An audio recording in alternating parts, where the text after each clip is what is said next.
I'm with Commander Amit Dhawan, and we are at the offices of Grand Council. So I come to meet him, and this is it. So hi.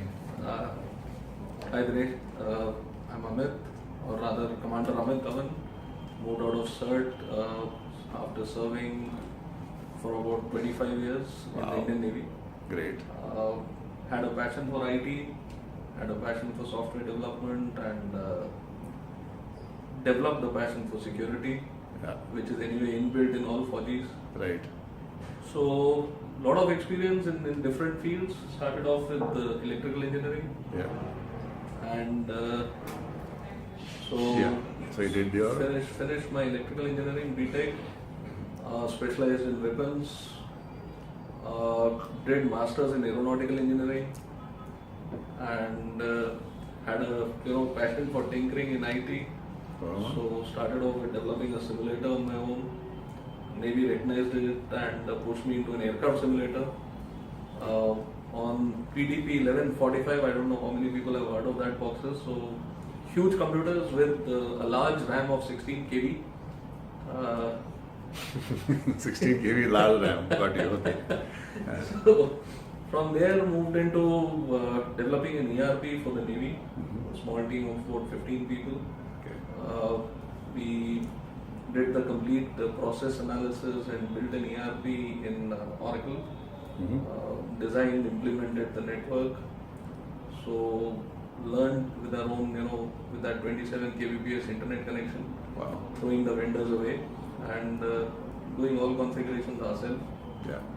And did my CISA visa, got involved in security at that time, early 2000. And came to CERT after that, managed the defensive circuits of the Navy, interacted with a lot of agencies, classified or unclassified. Yeah. Whichever way we call them, considering the internet. Right. And then didn't want to work for anybody, so started my own company. The company is Avigna, based on Ganeshji's name. Avigan means solving problems. Right. E is for the E thing for today. Right. And got into trainings, sharing experience, and a little bit of consultancy here and there. Okay. So that's where life has brought you. that is where life has brought me. Great. So I'll call you Amit. I won't call you Commander anyway. So you got into security while you were in the Navy itself. Yes. Okay. And but it's a very big difference. Like aeronautical engineering, working in the Navy, having a passion for IT, and then heading. You were heading CERT? Or I was the number 2 in CERT. You were heading. Okay. You were number 2 in naval CERT. CERT. Right. So this is very I should call it flip-flop, but very different. Wasn't that you wanted to be in the aeronautics or in the in the air wing, but you landed up in the Navy? Yeah, your plane landed in wrong place or something. So till the aeronautical engineering was, as the flow was taking me, then I pushed a little bit, maneuvered to get into IT. Okay. And that software development was a very, very good experience. We were absolute novices. But the process, understanding, definition, and converting it into a software flow was challenging, which we really liked, and that is where the roots came up. So great. I mean, let's do what is this is your background, which you want to actually capture for the guys who are going to be watching this, and especially I would love to have retired naval or retired defense personnel. I'll come to the reason later on. But tell me, when you retired, was it a premature retirement or was it you took a VIS? It was a premature retirement. Okay. So once you retired, did you have offers for jobs or something like that, or did you not look out for jobs at all? No, I did not look out for jobs, but I had few offers in hand, good companies. Were they in the security domain? Yes. Or? Yes. What security? Physical security or logical or data security? No, information security. I did not even look at other options. I did not even look at other options. Okay. I did not glamorize my other certifications. I only spoke about IT. Yeah. So I had good offers in information security, which I refused to take at that time. So because usually one finds retiring personnel going into which we talked about it earlier also, becoming in charge of physical security or that sort of stuff, and most of the ex-defense personnel get into that or are automatically assumed to be in that area, whether you have been weapons or this or that or whatever. So what is your take on this? Fauji's, security is inbuilt in us. We learn to be offensive as well as defensive. Right. But it depends a lot on an individual's interest and skill development. See, we become very good managers. Okay. You will not find better managers than us. So Right. maybe at 23 years of age, I was handling 250 people. Oh, okay. So management we are good at, but Yeah. as we grow older, the management takes over and the skills reduce. Right. So I tried personally Mhm. to maintain that skill level, to keep learning something new, to have a intellectual growth on a daily basis. Yeah.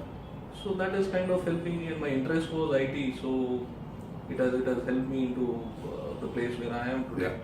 So because I very strongly, I think ever since we met, I have very strongly advocated the same thing. So, but coming from a Fauji would be a very different thing. So what would you say to, any of your defense personnel friends or people who are retiring or who are looking at retirement, and to not to fall in the physical security guard trap, I would say. So skill, do something in addition to your normal work. Get some skills, get some passion into something which is new in technology.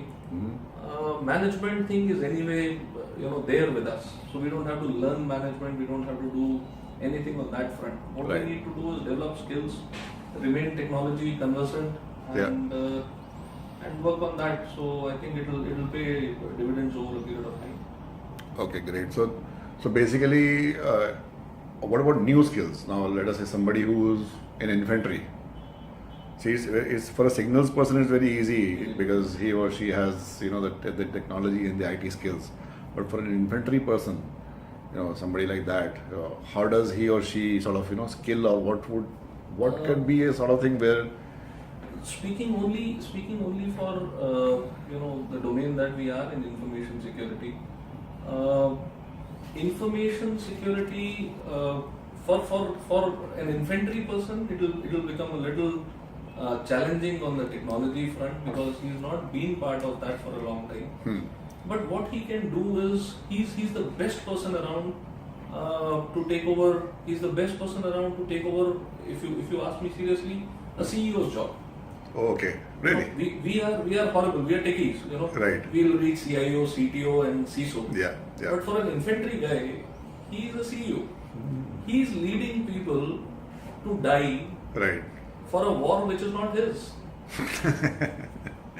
Okay, And got it your is point. not easy. It is not Yeah. easy to motivate people to give up their life Right.